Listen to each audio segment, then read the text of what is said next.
উচ্ছে পাতাগুলো আমার গাছেরই, বেশ বড় বড় পাতা হয়েছে, দেখে ভালো লাগলো, তাই ভাবলাম একটু বড়া বানিয়ে খাই।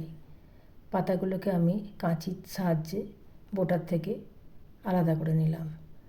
এবার পাতাগুলোকে কলের জলে 2 থেকে 3 বার ধুয়ে নেব।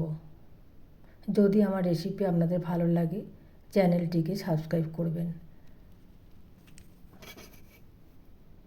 পাতাগুলো আমার বেশ ভালো করে ধুয়ে নেওয়া হয়ে গেছে।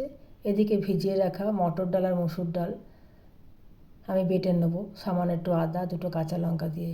এবার একটা বাটির মধ্যে দিলাম ডাল বাটা, 1 চামচ চালের গুঁড়ো, সামান্য একটু হলুদ আর পরিমাণ মতো নুন দিয়ে মেখে রেখে দিলাম। পাতাগুলো এভাবে মুড়ে নিয়ে ছুরি দিয়ে সরু সরু করে কেটে নিয়েছি। ডালের মধ্যে দিয়ে ভালো করে মেখে নিলাম।